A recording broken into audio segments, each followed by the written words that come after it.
the role of the media and of the press is not to entertain us, it is to empower us, right? Today, they only entertain us, to distract us, but they're not supposed to do that.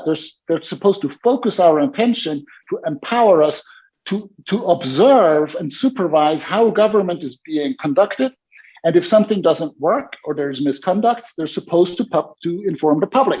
So the public can now, through democratic means, take the consequences and basically elect other representatives or whatever, or the judiciary can, based on this information, initiate investigations and so on. So the media has a crucial role in society.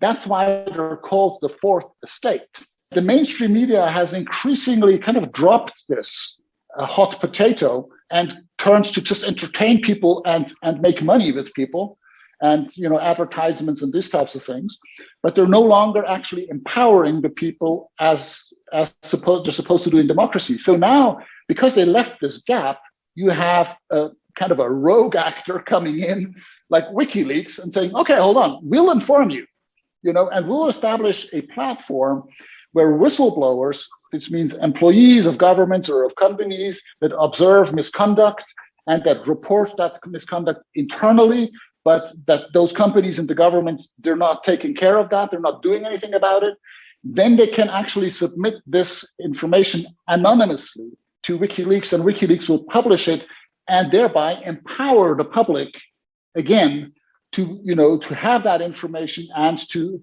take the measures that are necessary to correct that." So that's really the role that they have. They're somehow like, I always say, whistleblowers, which are the people that supply WikiLeaks with information. They're the alarm system of a democratic society. Hi, everyone. So we are here for the 12th Candidates for Assange. I'm without my co-host, Matt Ho, tonight, but we've got some great candidates, and that was Nils Melzer at the Open there, and Nils Melzer is the former UN Special Rapporteur on Torture who has written this book. Oh, great, and we have our other one of our other candidates just showed up. So we've got some great people here, and we also have Alex Hills all the way from New Zealand. Candles for Assange on Twitter. If you've been at all involved in this movement, you know who she is. So she's going to jump on here in just a minute and talk about whatever you want to talk about. Talk about what you've seen recently, what's coming up. But I wanted to just start out by showing these are the representatives, the current representatives who signed this letter hold on one second. Yeah. Signed this letter in November of last year. This is a McGovern letter, Representative McGovern, who's a Democrat in Massachusetts. And it was a really, it's telling Joe Biden to drop the charges against Assange. And, we have some good bipartisan support here. So one of the things that's just really frustrating going through and reaching out to current candidates is I feel that everyone sees this as a fringe issue. And I mean, I understand that it's generally not on people's minds. And as you're campaigning, it's not what people are talking about. And I want to hear what you guys have, if you have any ideas of how to break through that, because we know this is about the First Amendment. It's about freedom of speech. And it affects all of us, but it's just not on everyone's radar. And I think, I was hoping it might help if everyone saw these are the representatives. And I mean, I have heard some people say, well, these are the fringe, some of the fringe in both of the duopoly parties. But regardless, they supported this. And let's see, also I wanted to show, but then we get to the House Resolution 934. If you're a candidate and you initially got a message from me, I said, hey, do you support this? And this is the, this was from, I think it was December of last year. So just after the letter, December, January. Most of those same people signed the resolution. But as you see, we have some missing. So I know that Paula Iacella, who's with Assange Defense Boston, has been working really hard, like calling constantly to their offices, especially the ones that are signed the letter but didn't sign House Resolution 934. So we've got Ayanna Pressley, Pramila Jayapal, Matthew Rosendale, Greg Caesar, Jamal Bowman, Chuy Garcia, AOC, and Rand Paul. So if you want to get involved in this, please call and tell them, hey, if you don't vote, you don't sign on to this, we have other options. There are other people running for office. And so with that, I will bring, Alex. If I could just jump in just to point out, go right ahead. This is Rand Paul guys, so no. Rand Paul is a senator though, so it's kind of not, he wouldn't be signing the House resolution. You're right. Sorry, that's true. He is the one senator. On the rest are House members. You're right. But I think he's been vocal in the past, but he could still do more, I think, to sort of talk about it. So thank you for pointing that out, though. Okay, so Alex, all the way from New Zealand. Hello, thanks for having me on. Yeah, great to see you. It's been a long time. I met Alex on Randy Credico's show, Assange Countdown to Freedom. And if you want to know more about the case, you could go to his YouTube and watch those. But so do you want to tell us just what's going on now, where you were in London recently, right? Yeah, it was wonderful. I've been to One London Action a year ago in Piccadilly, and I played my violin there, and it was wonderful. But this time I managed to turn up for the Australia House show action that was on the 10th of April. And so it was just the day before the 5-year anniversary. And we had a really big crowd at Australia House in the Strand in London. We had Christian Hafrenson come down, the editor-in-chief, and we had the WikiLeaks ambassador come down. And yeah, it was quite an amazing day. We did, I did a bit of violin. WikiLeaks did a sort of a cut from the whole show, from the whole action, and actually put it up on Twitter. So it was quite impressive. 100,000 people saw the video because they tweeted it. And then we were in the pub afterwards, and I was meeting, some of my fellow Kiwis who've been turning up to the London protest, but also just all the people that I know really well, mostly from the screen, from seeing them do all these actions, weekly actions in London for absolutely years. And we were at the pub, and as we were there, but we got the news from Biden that, he had that throwaway comment, if you like, but it was a wonderful atmosphere. You can imagine half the pub was Assange activists, and it just erupted. And I mean, even though it was just a throwaway comment, it was very exciting to be there with all those special people, because to me, they're, heroes, the grassroots activists that have been keeping it going on the streets all these years. Right. I think of them so highly.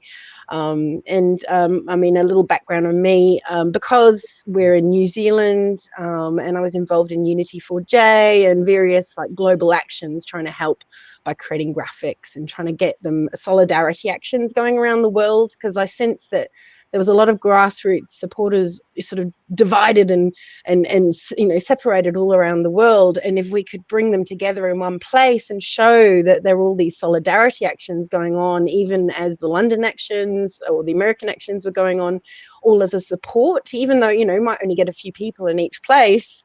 But, just that idea that, you've got 20 or 60 cities protesting at the same time. And the reason New Zealand got involved in listing them is because we see the sun first. So, often we were trying to get the social media posts out there as quick as possible to sort of set a precedent and get it rolling around the world, because we were so many hours ahead of everyone.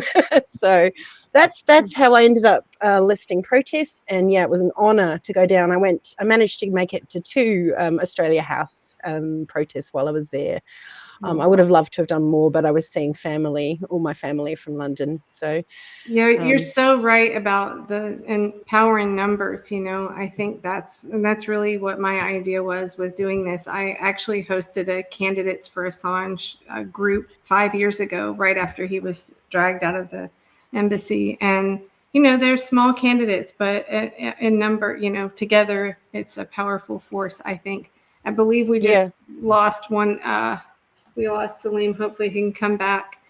But I mean, you were asking before about how we raise urgency on this, and yes. I've been wondering the same because I've been involved in the freedom activist side in New Zealand as well as the Assange activist side.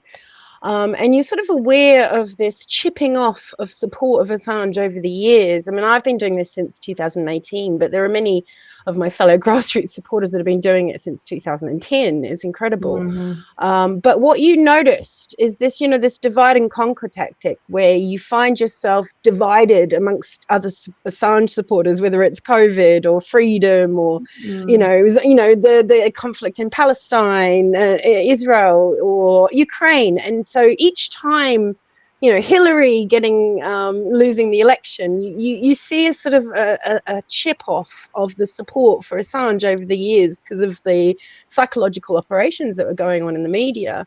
And so they very successfully sort of hit at each sort of side of support, whether it is, you got Trump elected or, all the sort of nonsense claims that are made. And each one of them sort of, feminism and, national security. And so, you get the sense that the support has been sort of shaved off each time. And what we need to do, I believe, is bring it together on the freedom of speech, freedom of publications kind of issue, because right now, that's the thing that we have in common, whether you're an activist supporting Palestine or if you're someone supporting free press, Assange, anti-war, freedom, loss of sovereignty, all these areas, these people could be brought back together again. And I think that's why they needed to silence Julian, because he had such a powerful voice, not just for one side of politics, but for all sides of politics and those who are anarchic and all sorts of realms of people were listening to Julian. And I think that's what made him such a danger. And I think we need to bring it back and show what we have in common with all those, side issues that have been, skelfed off over the years. And we have to bring them back together. I think that's the biggest hope we have, to try and raise awareness. But I think that, in some ways it's changing. There's definitely more awareness and more people, seems like more people in the streets outside of the courthouse and all that. Yeah. Yeah. When we have billboards up now over the motorway in New Zealand, we get so many more beeps than we used to, and support as people going past, people stopping and asking and actually wanting information as opposed to having to shove it in their face, Oh, yeah. Very different, very different. So it definitely has improved. But I think what needs to happen is the sort of joining up of the anti-war, the freedom and the free press and the Assange movements, get them back together again, because we all have so much in common if we only know, if we only knew. Right. Well, here in the U.S., though, as you guys know, we'll bring the candidates in now.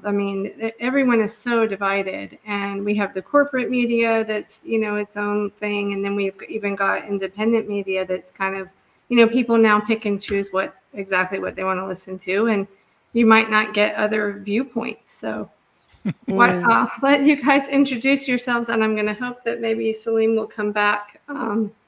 But please go right ahead. Andrew, you want to start? Age before beauty, I guess. So, I'm Andy Horning. I wrote a book on the Constitution. It's called Relighting the Torch. And a lot of what I'm all about has always been about the Constitution in a way. But the common enemy for all of us right now is it's not any kind of law. It's not the First Amendment. A lot of nations don't have a First Amendment. Anything like a First Amendment.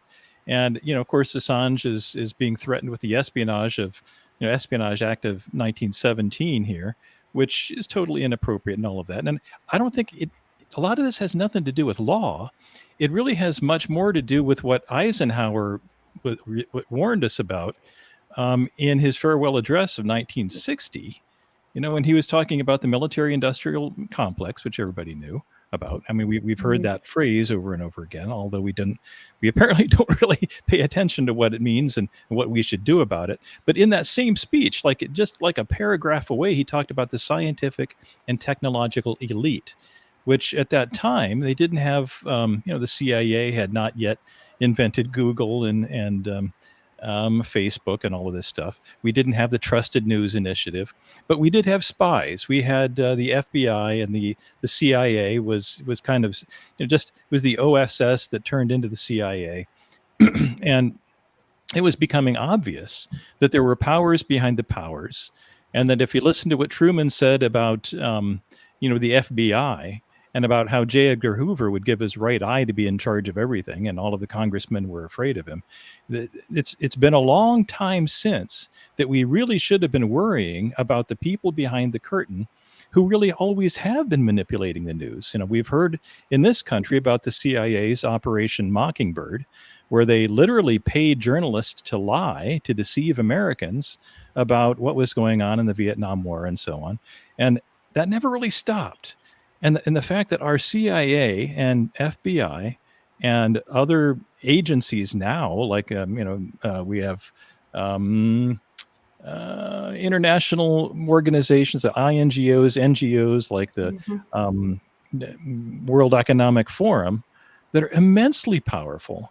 And they have gotten consortiums of corporate powers to toe the line, such that we have this Trusted News Initiative now, where pretty much all the media in the world, the big powers like Disney and all of the corporate media, now are speaking the same words, not just the same story, but they're actually parroting the same lines. And a good part of what their stated objective is, this Trusted News Initiative, is to suppress what they deem untrue. And in fact, the fact that we have been treated to 3 new words to our lexicon. You got malinformation, misinformation. Well, mis, dis, and malinformation was actually a name of an agency even. But malinformation is information that's true, but is not favorable to the powers that be. And you think about what this really means, given the context of a long-standing puppet government, shadow government that's really been pulling the strings on our congressmen for a long time. Then we really should have always been looking at campaign donations. We really should have always been looking at, what Raytheon and Boeing and all of these people have to do with what we're now, what really did Assange do to these people? And you look to, imagine from their perspective, somebody like Assange is enemy number one. If somebody is out there telling the truth, and literally kind of pulling the curtain away from the powers that that are really running this puppet show, if we start to see the puppet strings and we stop re-electing all of these people, which I don't know how it is in New Zealand, but here in the last few elections, our U.S. House has had an over 98% re-election rate. Even if our approval rates sink into the single digits, the re-election rate is embarrassing. And the fact that we really have, fool me once, shame on you, fool me twice, shame on me. We really have nobody else to blame but ourselves for the fact that, nobody really likes this 2-party system thing, which is inherently divisive. It's unconstitutional. Our founders warned us against parties in general, but they specifically warned us against having only 2 factions. And you look at a bell curve and you see how bad that works when we have to have mob rule to win. That's an awful thing. And it's just I don't know what everybody thinks about democracy and so on. Everybody has weird ideas about how such things are defined. But the fact is, right now, in politics, there is no problem with being wrong, and there's no advantage to being right in electoral politics. And because of that, we've got terrible politicians. Here in the United States, our 2 presidential candidates who seem to be leading are among the most awful people that have ever been, on any stage anywhere, let alone presidential politics. And so, we've got an awful setup right now. And really, we should have seen it coming. We should have done something about it before this. And when we had whistleblowers, not just like, Assange, but even before that, like William Binney and others who, for a long time have been trying to warn us about, what our government's doing, spying and lying and blocking information from us, which, a lot of people talked about Google. And I kind of hesitate to say this. My daughter worked as an engineer for Google, and, they pay really well. And therein kind of lies the rub with politicians and the rest of us. We get either the carrot or the stick. If we toe the line, if we behave, we get paid very well. We can get tasty positions on legislative committees. If we don't behave, we get smeared. They can make up things like a Steele dossier, or they can, these days with AI, who knows what they can come up with against anybody. So the fact is, we've got an awful mess that we should be voting away, and we haven't been doing that. And kind of the chickens have come home to roost upon Julian Assange, unfortunately. Right. Well, you guys are both in the Midwest, and Salim, who dropped off, he's in Michigan.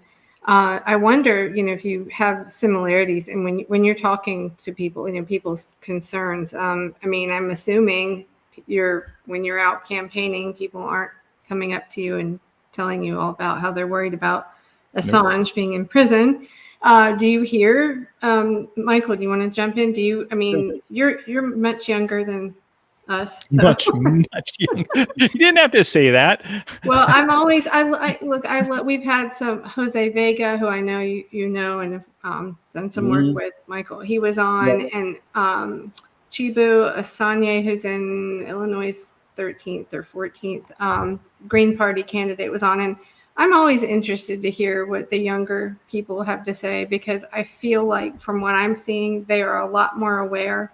They know what's going on. Would you say? Yeah, they are. Oh, they are. They know they're hip to it. There's whenever they hear or they understand, if they know about it, then they're hip to it. And, they've been getting lied to their entire lives. That's what Jose said. Yep. Yeah. So. All of us have. Mm-hmm. So, Michael, running as an independent, how did that come about? Do you want to just introduce yourself? And Sure.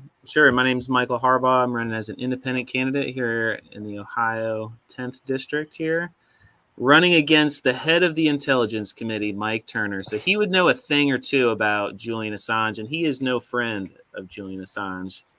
Oh, boy. He is a deep state guy, doing the bidding of the military-industrial complex. If you're familiar with him, he's on all the cable news, and he is just the go-to man, and speaks out of both sides of his mouth. And he's just the biggest creature when it comes to big government surveillance. So whether it's FISA warrants, or whether it's selling your data recently to the government or to police, private citizens' data, the big data collection. Also, he's been on the side of everything. Patriot Act. I'm sure he's on the side of going after Julian Assange. I don't have any direct quotes off the top of my head, but I'm sure he is 100% for, the deep state, like staying in power. So he's no friend of, the common man. And Julian Assange has been, tearing the lid off of all of their lies, until they, shut him down. And so do people in your district, how do you get this subject going? How do you talk about it and make people understand why it's so important? Usually it's when people start talking about about like the corruption and stuff like that, in the government, and they understand these wars are lies, and then Julian Assange, so it's usually people that are already kind of hip to this, but as far as just people that are normal every day, they're not too into it. But when they hear about it, they're like, yeah, just another thing in the long, long list of we're getting screwed over by these establishment politicians and two political parties. They understand. They come together to squash the working class, and hurt people. So it's, it's not an issue like on the forefront. It's on my website, but it's not like an issue that, as you all know, that's on the forefront of, people are worried about how to put food on their table. Right. Yeah, it seems like by design, because if the whole population is just struggling to make it paycheck to paycheck, they don't have time. Ain't that the truth? Yeah. Yeah, In New Zealand, we don't even have a single MP supporting Assange, not one. We are so in bed with the World Economic Forum and the military complex in America and England. It's just impossible here. I don't know if you heard in the last 4 years, we had Jacinda's Ministry of Truth, that we will be your one true source of information. And just almost to prove a point that it's really just two cheeks of the same arse that we're dealing with in the two major parties. But I think that's George Galloway's phrase. But to just almost to prove it, both Jacinda Ardern and Luxon are major globalists who went to training school in the WEF and did their Young Leaders program. And Luxon, who is in the other party, I'd say it's more the conservative version, not like the Democrats, whereas Jacinda was more like the Democrats sort of side. Luxon has now brought on Jacinda to be the new Ministry of Truth.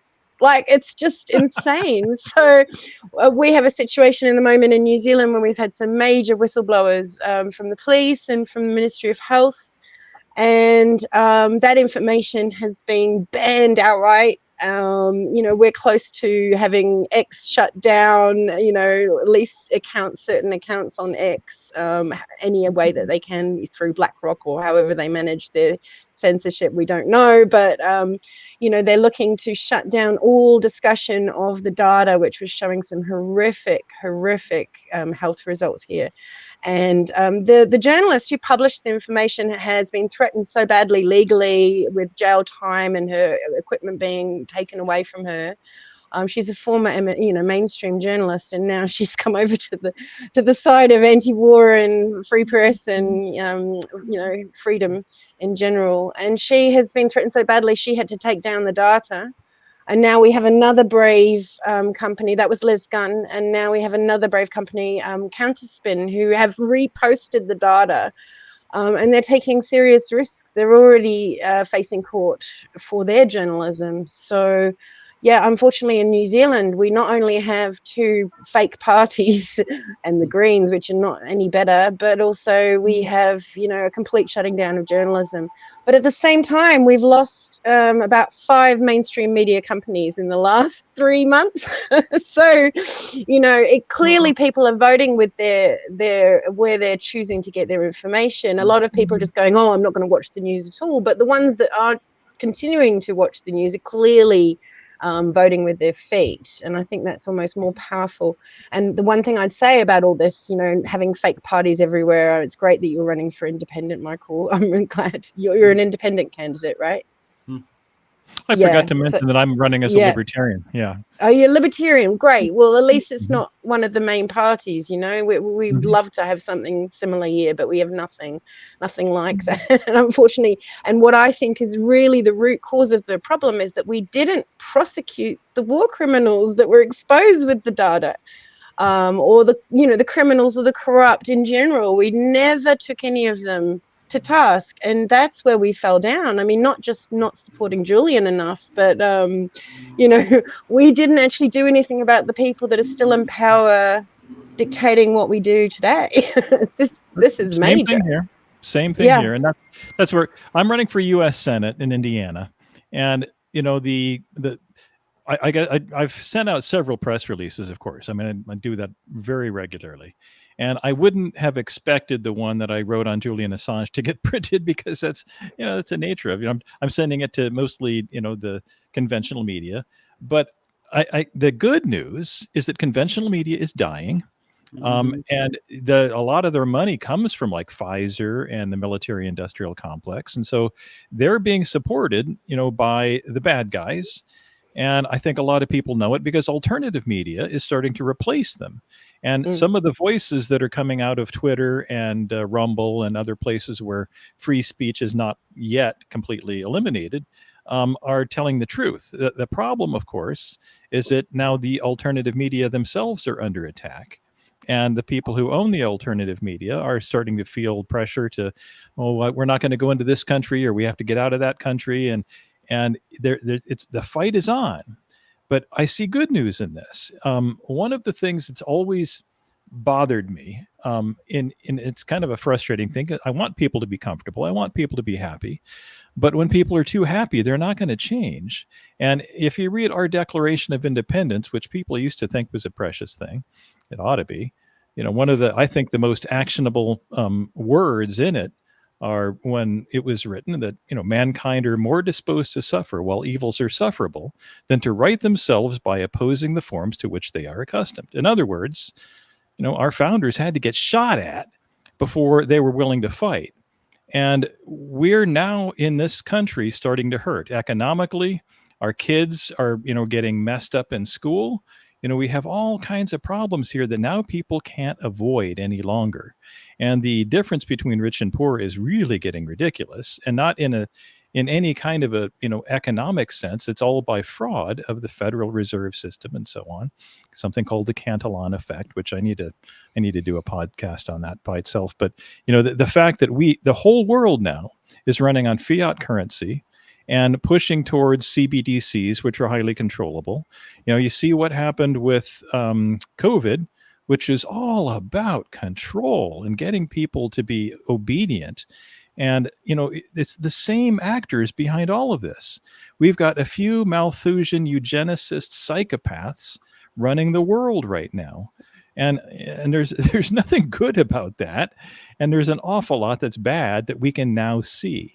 And so I think it's kind of, it's a shame that it's had to come to this point, but I think it was inevitable that we had to be hurting before we were willing to do anything. And so I'm hoping that voters everywhere around the planet are going to, realize that the whole point of elections is not to hire politicians, it's to fire them. And that we really use that power of peaceful revolution as it was intended to, seek new guards for our future security, as it says also in the Declaration of Independence. I mean, our nation's founders had to fight. They had to shoot the global superpower, which was their own government, to start the United States of America. And they bequeathed us elections so that we would not have to shoot anybody. We could just go and just vote things away. And I'm hoping that we can, control the fraud that, it's always been with us, and control ourselves, which, if we would just vote the way we talk, things would already be better. But that's where it's got to start, because one way or another, all revolutions start in the mind. And if we are properly aligned in our heads, we're going to vote differently than we have been. And if we're not properly aligned in our minds, then there is no hope. So we really have to be on the forefront of educating people to not only their power and accountability in the voting booth, but really what's at stake and who's in charge right now. Because I think a lot of people understand our government's corrupt. All governments around the planet are corrupt. It's kind of inherent that, the bigger the government, the more corrupt it is. Power corrupts. Absolute power corrupts absolutely. And if we could just get people to understand that, your vote is not supposed to be this tribal thing where you've got, a red painted face or a blue painted face, and, you have to oppose the other guy no matter what. The whole point is supposed to be that they're not even the ones in charge. The Democrats and Republicans are doing the same thing when it comes to Assange, when it comes to war, when it comes to almost all the bad stuff. They vote the same way. Mm-hmm. And in my state, we did not have one federal representative who's voted correctly on any of the big bills that were related to, war, loss of privacy, increased power for government, all of that stuff. So, but how do you break? We've talked about this several times on this broadcast. Phil Anderson, who's running for Senate Libertarian in Wisconsin, we've talked about it a lot. Where you can't break through this mindset that people have that somehow they're throwing away their vote by voting for you or you. So do you hear people say, I want to vote for you, but I need to, or do you think that's changed? Is that changing at all, Michael? Do younger people, I'm just curious. Younger people don't give a shit. It's the people over 40 and 50 that are entrenched in their ways, but you hear that a lot. Mm-hmm. They don't want to throw away their vote. They don't want to risk it. Mm-hmm. Too much of a threat of the fascists taking over, or just and you're going to have that. People are just in their own camps. That argument right there just really blows me away, because the whole, you be scared of Trump because he's fascist. Yet, I mean, you can look at the budget for military and police spending that Biden brought in, and look at what's going on the campuses right now. I mean, Omar. It's not, there isn't anybody who's not, I mean, if you listen to how Mussolini defined fascism, that's correct. We are a fascist nation, and it's frustrating that the corporatism and the crony capitalism that's going on. I'm a free market guy all the way around. I'm unabashedly free market, but we have nothing like that, and we haven't for a long time in this country. So, when people are bashing the free market, or bashing businesses, they don't really know what they're talking about. I mean, it's frustrating that people are blaming, even rich guys. There are a lot of rich guys that are not part of the problem. We really should be looking at, who's got political power and what are they doing with it. And you've got good examples like Microsoft that was about to get busted up. And I don't know if Michael, you're probably too young to remember this, you young guys, but Microsoft was about to get busted up until they decided, oh shoot, we better get some lobbyists, and they invested heavily in lobbyists. And once you start playing the game, now you're on top of the world, and now Bill Gates is now buying up farmland and deciding what we can eat and what we can't eat, and spraying chemicals into the sky to block out the sun. And so you look to see what political connections can do to anybody. So how will you guys be different if you're elected? How do you fight? I mean, I think that's the wrong way to look at it. I think the correct way to look at it is this is all about voters, and it always has been. And if I got elected, it wouldn't be because I was a special guy and that, then I'm young and handsome, like Michael Harbaugh, of course. But if I get elected, what that means is that voters had a change of heart and mind, that voters decided they were sick of the two-party system, and voters actually used their votes as weapons of peaceful revolution, and they did something about it.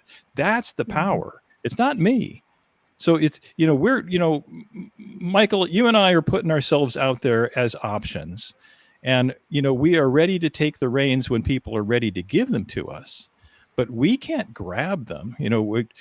I don't have the money to even grab them by the collar the way, billboards and yard signs, and I do have yard signs. I guess I have one right up. How do I do that? Right there. No, you're right. So, we can do what we can do, but the arguments that I'm going to be hearing all through this is that this election is the most important one of our lifetime. And that while, yes, Andy, you're the best candidate, and I agree with everything you have to say, and gosh, I wish I could vote for you, we can't let the Democrats win, or we can't let the Republicans win. And the best argument I would have is that if you want a good Democrat or a good Republican to win this seat, you have to vote for me, because the other guys are in the bag already. And they've already demonstrated that whatever it is that you want out of these politicians, you're not going to get it. And so if I get the chance, I'll be in debates. If there are going to be debates, I'll be in them. At the state level, there are probably going to be only 2. We'll have public forums, and I'm going to go to all of those. I'm going to be doing parades. I'm retired now, so I can, I'm spending more time doing this than I have in past campaigns. But that's not what's going to win this. What's going to win it is when people are feeling pain. And, that's what makes people motivated to change. And before that, they're, like I said, mankind are more disposed to suffer while evils are sufferable. Things are getting insufferable and too hard to ignore anymore. And that's really what's got to change. So it's not me. It's not going to be anything I can do. It's got to be voters who make up their mind to take the reins and run the country. They've got to be the ones to govern their government. Yeah. Well, again, I think that the young people especially are feeling the pain right now, because, I mean, it's impossible to make ends meet, on your own right now. I think, rents and everything is up so high. Wouldn't you say isn't that what you hear, Michael? Well, yeah, absolutely. The cost of living is absolutely through the roof. So yeah, most people are just trying to get by, and they don't pay attention to politics. They don't. They tune in at maybe at the end a little bit. Mm-hmm. The people that are paying attention, they see the writing on the wall, but a lot of them are still locked in. They still have hope. They're still stuck in the choice. And just, I don't know, me personally, in the younger generation, we're a little bit more likely to just say, whatever happens, happens. And, we're ready to fight. Me personally, I'm ready to fight. Trump gets in and commits a genocide in some other country. Oh, wait, that's Biden. Biden did that when Trump was supposed to. And either way, I'm ready to fight whoever it is. I'm fighting Joe Biden. If Trump gets in and, kills an Iranian general, and then we're storming the beaches there in Iran, I'll be out in the street then too. And yeah, there's I've got this clip I should play here. I made just part of it, actually. I don't know if you guys saw this Romney and Blinken talk. I think it was something. It's short, I promise, but it explains a lot. I mean, typically the Israelis are good at PR. What's happened here? How have they and we been so ineffective at communicating the realities there? And we're on an intravenous feed of information with new impulses, inputs every millisecond. And of course, the way this is played out on social media has dominated the narrative. And you have a social media ecosystem environment in which context, history, facts get lost, and the emotion, the impact of images dominates. And we can't discount that. But I think it also has a very, very, very challenging effect on the narrative. Yeah, a small parenthetical point, which is some wonder why there was such overwhelming support for us to shut down potentially TikTok or other entities of that nature. If you look at the postings on TikTok and the number of mentions of Palestinians relative to other social media sites, it's overwhelmingly so among TikTok broadcasts. So I'd note that's of real interest, and the president will get the chance to make action in that regard. Make action in that regard. Had you seen that? Oh yeah, I saw it. I saw it. I mean, without even getting into that that issue, Israel-Palestine, we can just focus on what they said there was that we don't have control of the narrative. That was the main. I mean, they don't like the fact that people were getting information that wasn't crafted the way they wanted it. And it's not really the first time, though. I mean, the same thing happened during the Vietnam War. A lot of people said that was the first time when people actually got to see the ugliness of war on their TV screens. Mm-hmm, mm-hmm. And that's when we actually had people in the streets protesting because they could see, the burning children and the dead bodies and all of that stuff that we really brushed over in World War II. And, there were a lot of horrible things that happened in World War I, World War II. And, Americans were actually burned out by war during World War II and during World War I and didn't want to do World War II. And yet it's still the case that if you control the present, you can control the past. There's an old Russian proverb, it's kind of a funny thing. The future is known. It's the past that keeps changing. And if you're in charge, you can rewrite, what people believe about a lot of things. And you can be told that this is an existential threat to us, that, what happens to Israel or what happens to Ukraine means that, you will not have food if we don't win here. And we believe it. We tend to believe it because we generally, most of us, it's hard to imagine how people can be so evil is to lie to us on such a big scale about things of such great importance. And that's where, coming back to Assange, that's where, he was immensely powerful in pointing out, oh, holy cow, this stuff has been under our nose all this time. And, when you've got this kind of information coming through the various channels, whether it's, Binney or Assange or any of the other, we've had innumerable whistleblowers. General Smedley Butler, 70 years ago.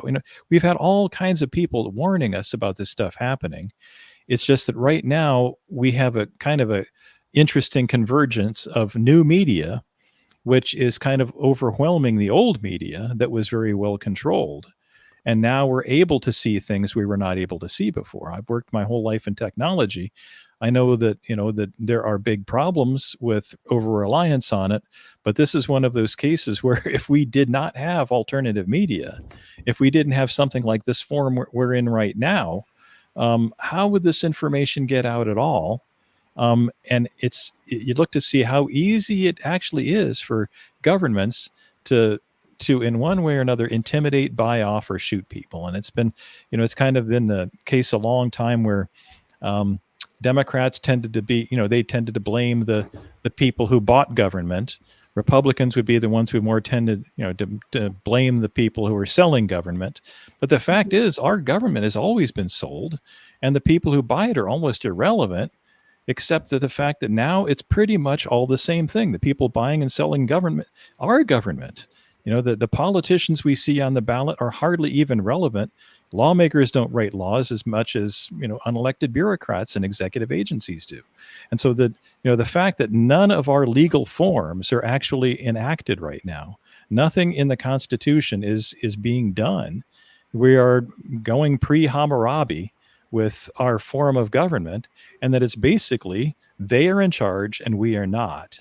And they've got control of the keys of our media, our children's minds and our schools, our entertainment systems.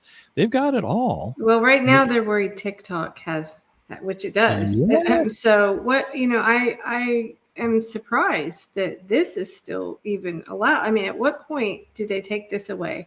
Or I guess they figure that, we're still talking in our little silos and it won't really make a difference. I don't know. What our GOP used to be constitutionalists. They used to talk a little bit about the Constitution anyway, never really did it. But what everybody just signed on to was actually giving the president authority to shut down not just, TikTok or whatever, but individual websites. Mm-hmm. So this is like complete control over, they've already been spying on everything we do through our cell phones and email and all of that stuff. But the fact that they can actually, by presidential authority, just shut down anything on the internet, anything, that's all. They just signed that into law, where it's really the forms of oppression are already in place. One of the things that it was a big, powerful image for me was with the Boston Marathon bombing.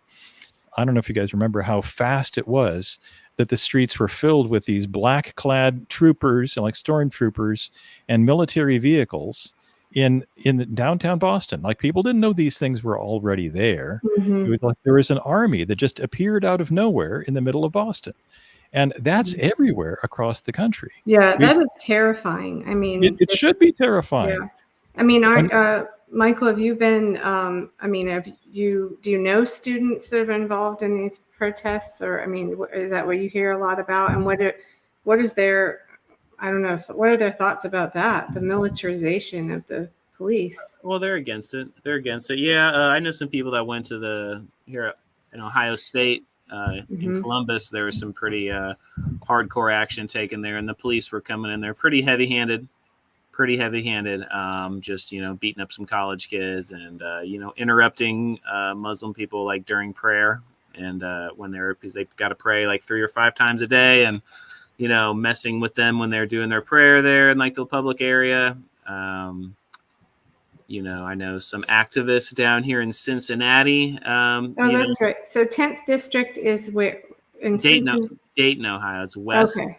It's west, southwest Ohio. Mm-hmm. And right. I also know some activists in Cincinnati that have had some pretty heavy-handed police presence just for a rally across from a city commissioner's meeting. And, they weren't being belligerent or nothing, but they said it was a very heavy police response with riot gear, tactical, a truck, just this heavy stuff. I even know some, and then they even did it here in Dayton when Jerry Seinfeld came through here with his act. And, I know the person. She started circulating a flyer online to some of these anti-war Palestine activists. Oh, uh-huh. And, about I don't know, I think they said 15 or 20 people showed up, but she said when it was in the beginning, it was just her and a 70-year-old peace activist, 75-year-old peace activist. And she said across the street was a whole tactical unit, 20 guys in gear, just because something was circulated online, protesting, Jerry Seinfeld and his views. But they came out, she said they very quickly packed up and realized, oh my gosh, but they were called out there. Do you hear, I'm sure you know about Kent State then, and we've had, I've gotten to know Laurel Krauss, who might be watching now. She was also a guest on Randy's show that I worked on. That's how I met her, but it was her sister that was killed. One of the 4 students shot and killed May 4th, 1970. And the more you dig into that story, it's awful. It is awful. It is. Yeah. So do you, is there a sense then, do you think, among younger people that this is history repeating, that this isn't new? I think it was good timing, for that to kind of, tap these kids into something, real, which was the war protests, I feel, in the 70s and the 60s, which really galvanized a whole generation. And real stuff was on the line. Real stakes were at play. A little bit less for the American public, I would say, now, because we're not actively ourselves fighting. But it is the solidarity. But then, just the harshness, the crackdown of the government, all these weapons that I think it started under George Bush, and then Obama, put a big, pedal to the metal on all this military hardware coming back from Iraq, coming back from Afghanistan. Well, let's repurpose it. Let's sell it to local municipalities all the way around the country, and little towns of 500 people have an MRAT, that got sold to them, or, all this stuff. So, well, I think what's equally terrifying, though, is as I watched, different places around Colombia, as the police were taking people away, they're being arrested. And then you've got bail or whatever. Then, and I think there was it Alan Dershowitz just said something about lawfare, that's what we're going to throw at you next. So then all these students are dealing with that battle. And we know from the Assange case, how, power will use the law. And so what do we do? It's very, very heavy-handed. I must say, in my opinion, in a free society, democratic society, we are not authoritarian. We that's what I thought our country was founded upon. The right of peaceful protest. I was very happy with how the Canadian government, handled that trucker convoy protest. I thought that was versus what you see here, what going on campuses, people getting their heads cracked, versus, some of the peaceful protests during Black Lives Matter that weren't the violent ones, but were met with very heavy-handed, police oppression. But a lot of people say that January 6th, people, were Canada shut down bank accounts. That's what I was going to They say. ran over protesters with horses. And people got they absolutely were not. No, they were not peaceful. They were just not reported in the mainstream media. And I mean, maybe in New Zealand, much physical. In New Zealand, we had a 23-day peaceful protest. It was like a parallel society being built at the parliament. We had toilets plumbed into the street mains. We had showers. We had, massage, haircuts, music, schools, churches. There was the entire village. It was called Freedom Village.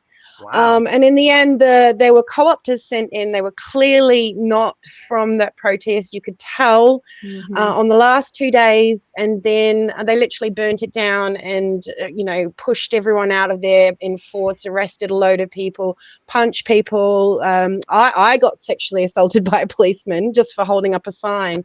Like, honestly, Canada and New Zealand, I just have to tell you, Australia are disgusting with protests.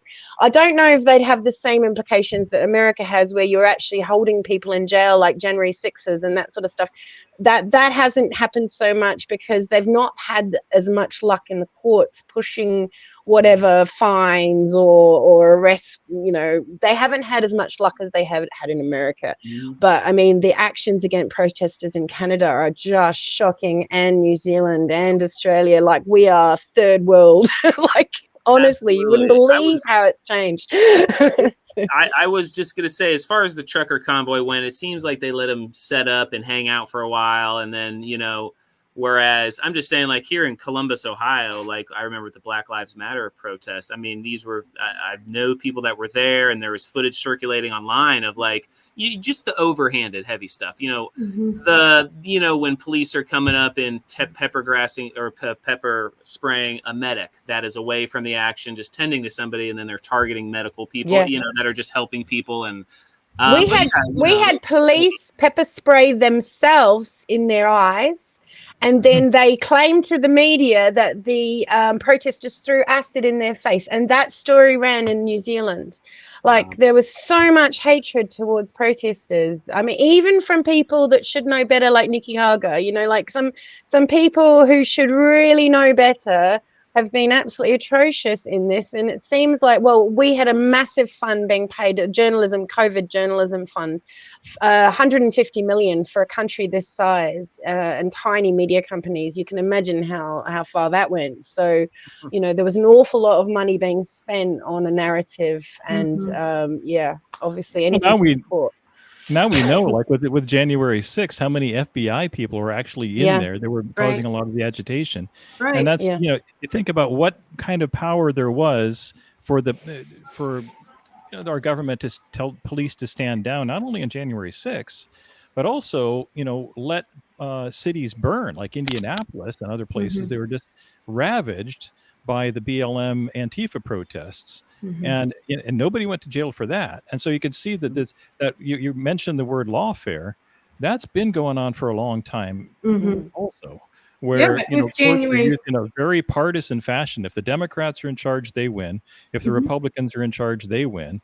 But really, the people who have won the major battles in courts and in education and entertainment, and it's really the Democrats who are really running everything right now, even though both parties are owned by essentially the same people. You got people talk about George Soros, but he gives to Republicans too, because he doesn't care who wins. He just wants to know whoever wins will pick up the phone when he calls, and they'll march to his orders. And that's how all of this has been working.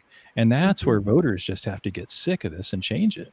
Yeah, and voters have to just start believing that, there can be a third party or an independent candidate to win. I mean, I think it's the numbers are there, and I was looking for my graphic, I couldn't find it right now, but there's it's a little cartoon, and it says something about voting not matter, and all the people that didn't vote. And you can see, because in 2020, 80 million people didn't vote. So, but the cartoon shows, it didn't matter. But if all those people had just voted, it would have. Well, I got to give you some good news, though. It got kind of a bad angle to it. There, in the last election, just the last election here in Indiana, 12 libertarians got elected, and we've got like 20 libertarians in office right now. Not all of them are elected, of course. A lot of them were, appointed or other kind of office, but 12 got elected. We've had several libertarian candidates come on here a couple of weeks ago. They were really eager to talk, and that was encouraging. Yeah. Well, we're winning. So the fact is, we're told that libertarians can't win, even though libertarians always have won. Not every race, obviously, and not for any big offices. We've won a few state legislature offices, though, and it's really frustrating that people are even thinking in terms of odds and money, when they know that that's not how we should be voting. And people talk about how bad the influence of money in politics is, and yet you say, oh well, and you don't have enough money to be viable, and whatever the heck that's supposed to mean, and why that should affect your vote. There's also quite a movement, bad or good, I don't know, but there is a huge movement of, is voting when you've got essentially two parties that are going to get on the list, or that you have been pre-selected for you, is it actually giving authority to something that you don't agree with? There's a lot of people down the sovereign rabbit hole, which may be causing the problem in the no vote situation. Like I can imagine libertarians get more affected by those people than most voters,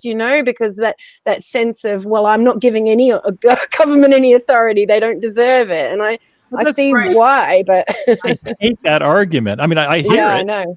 I'm not I disagreeing. know. It's just like he's saying, well, I'm not going to use this fire extinguisher on the fire because I don't want to give authority to the fire.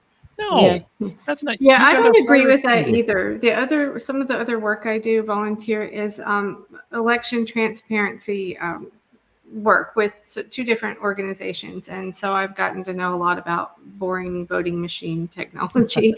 But Well, I think there's a people out there that have that attitude, and I can respect it and I can understand it at the same Sure. time. Like I can understand it, but I think that would be a major problem for the third party vote, is that the typical people that would be voting for that, a lot of them are opting for that solution, and maybe they're the ones that need to be convinced right. And there's of also you the fraud guys. thing. People say, well, election, there's always been so much fraud. And that, in 2004, my election team, I was running as a Republican then, and my election team actually documented, did a retrospective analysis of previous elections going back, 20 years. And we documented a lot of fraud.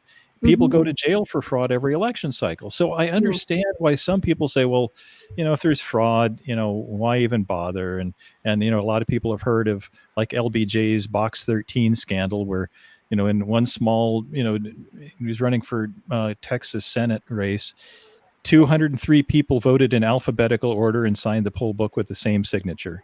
That kind of stuff has always happened.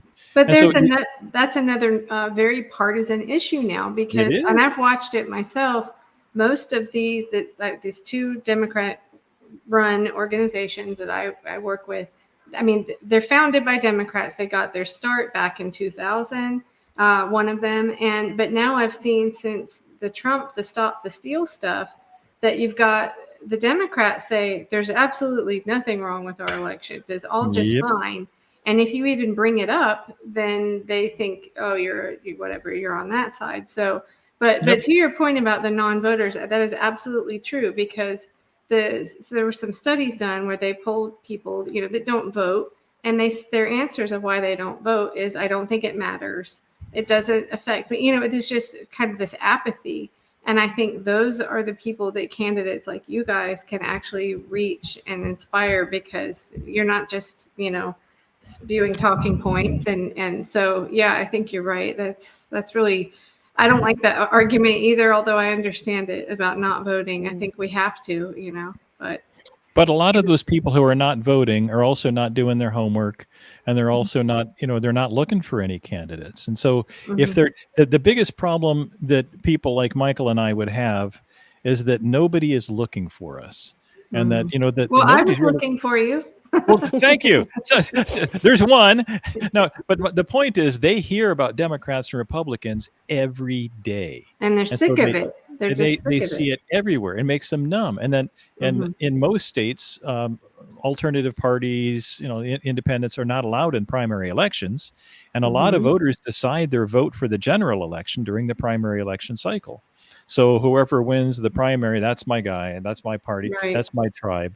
And that's frustrating, because they get sick of elections before the real election even begins. And a lot of times, especially with early voting now, they often don't have debates until early voting has already begun.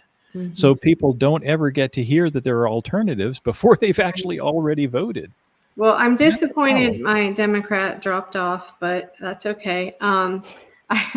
But I just think, you guys do have this advantage, because those people they're great candidates, but they don't win their primary, it's over. You guys have months to go to hopefully, talk to people and make more people know who you are. And I think we have to rely on independent media. Hopefully you guys, Michael, are you circulating the circuit? Not yet. I know Jose does some. Yeah, no, Jose does. No, I haven't as much. I'm focusing local. Good. And my limited resources, being a one-man wrecking machine with a few deputy campaign managers and people. I have a big kickoff party here in 2 weeks.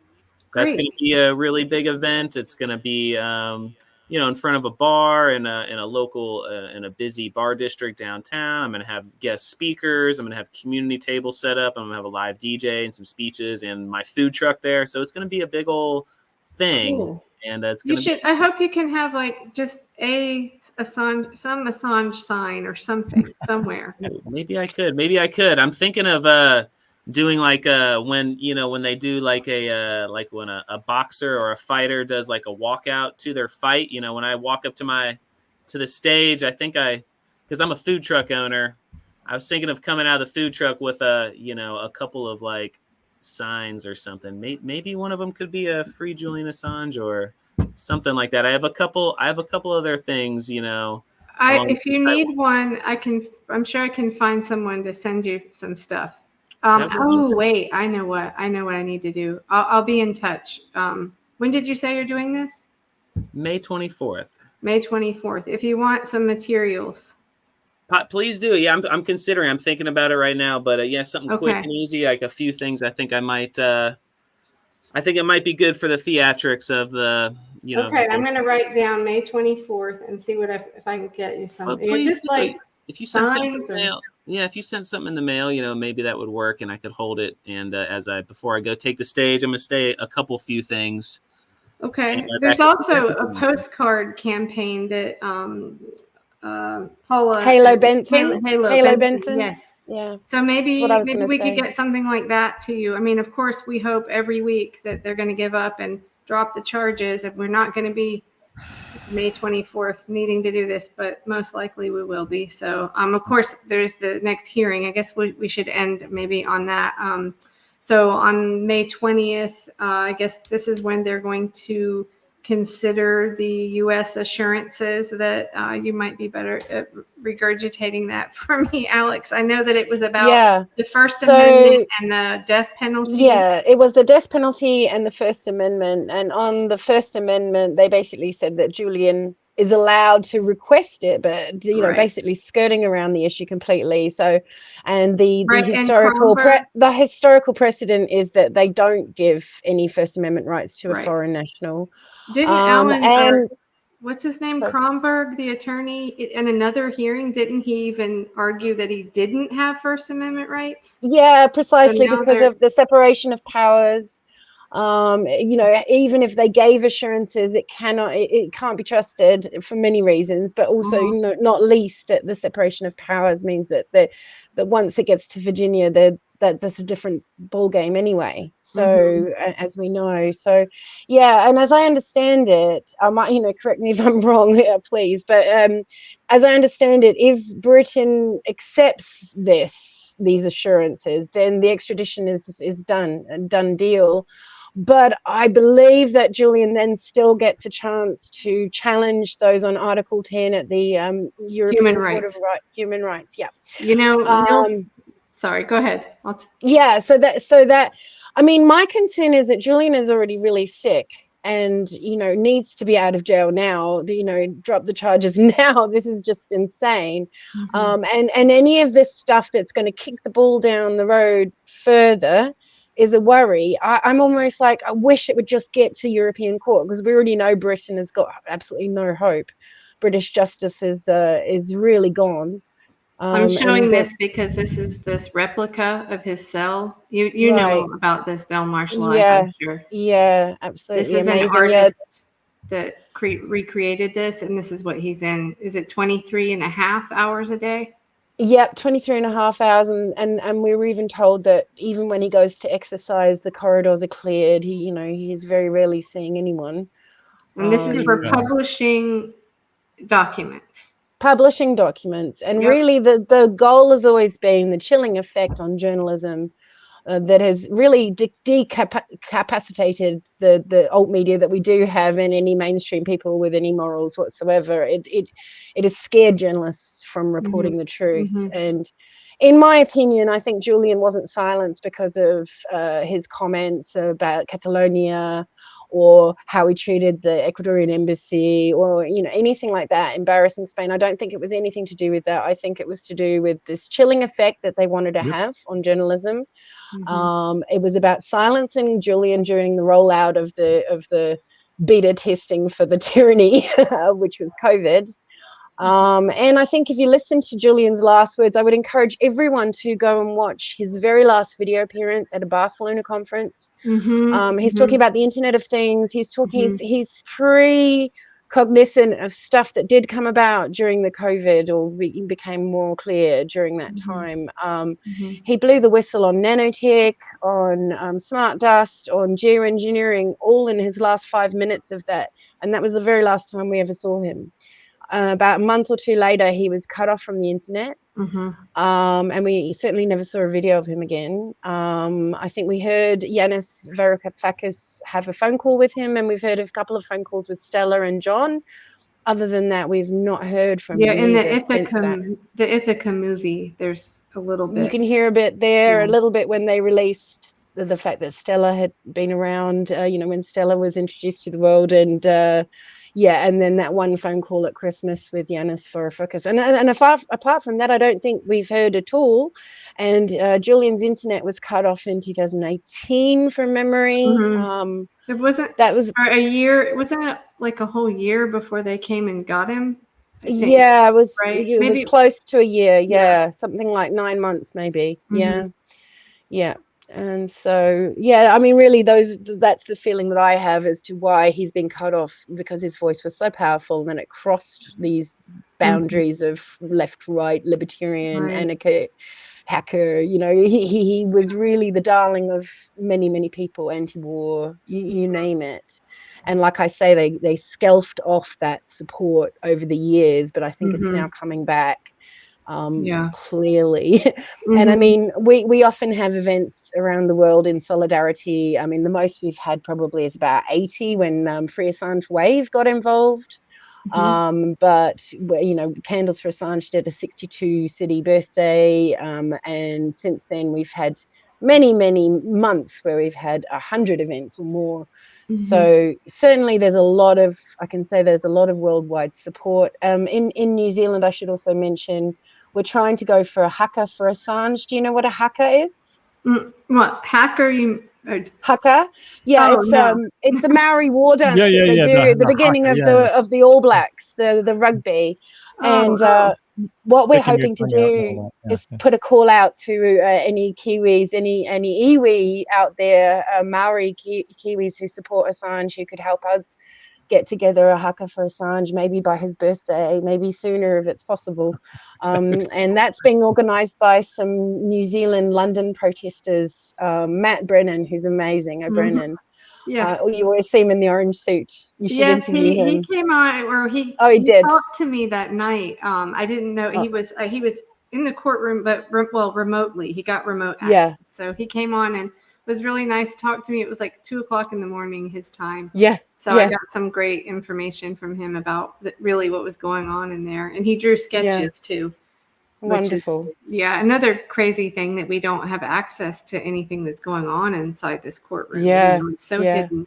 So I really hope that, Michael, I know, especially with you being, reaching younger people, when I've seen all the student protesters out there protesting this bombing of Gaza, that I would love to see more of that crowd start to learn more about Assange. And one of the things that Randy Credico has done, he's had this billboard truck out all around DC and in New York, and now, it's been a digital billboard truck. Have you seen it recently, at least on Twitter? And he has like Assange stuff, and then he's got things for Gaza, and so it's kind of, I think if people could sort of understand that these things are related, and that would be great. And also just understand it's about our right to know the truth about what our government is doing. Yeah, the censorship around Julian Assange, and then the censorship on TikTok and social media and the media in general, just about what's coming out of the war. So that's a direct line. Exactly.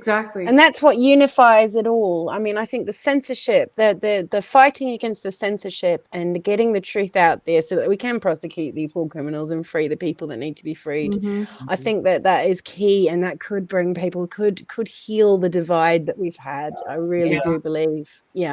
Well, Sure. I'm just always thrilled to find you guys. I would, hope there more candidates run. I don't know. I mean, it's a long battle, but I'm just really glad when I find people like you with integrity and the guts to run for office. It's not an easy thing, I'm sure.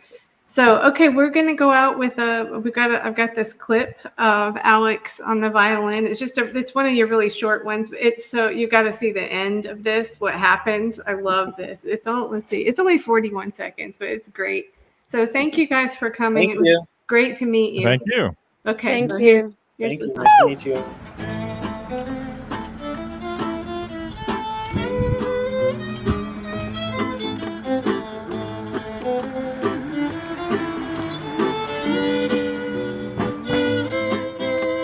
Chasing him yesterday, and he had to throw himself away. He had to take extreme caution because they were very strong.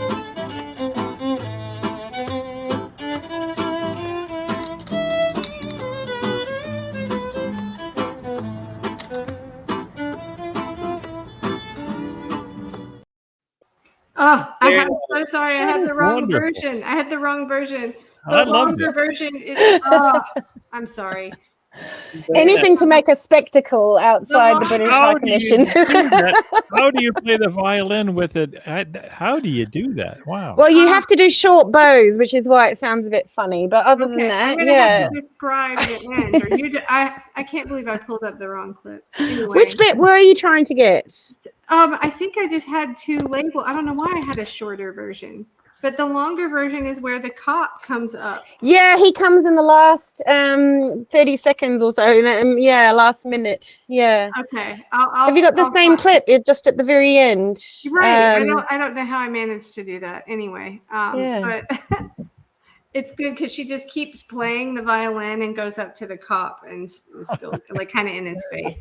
Well, because he was asking a person that was just one of the protesters that came along, and I was the organizer, and he was asking all sorts of questions of this poor guy who didn't know, and so I was like, we'll talk to you when we're finished playing. And so I just played really loudly in his face. Yeah. I'm sorry I messed up the setup. Thank you for explaining the rest of it. I've recently been cleaning out my files and I must have transferred the wrong version. But anyway, I'll post it on Twitter. How about that? Oh, it's my Facebook profile picture, on my Facebook, Alex Greenweaver. Do you have people can. You have that whole video though, where you? Oh, the whole video, yeah, it's on my channel, Alex Hills. On YouTube. Yeah, I've got it. Yeah, it's one of the popular ones, but it's maybe I don't know, 30 down the list, probably in the popular ones. Now I think I have it here on my computer. It's just when I was loading things up here, I must have just last minute I clicked the wrong one. But anyway, thank you guys so much. Nice to meet you. Nice to meet you too. Have a good evening. Bye.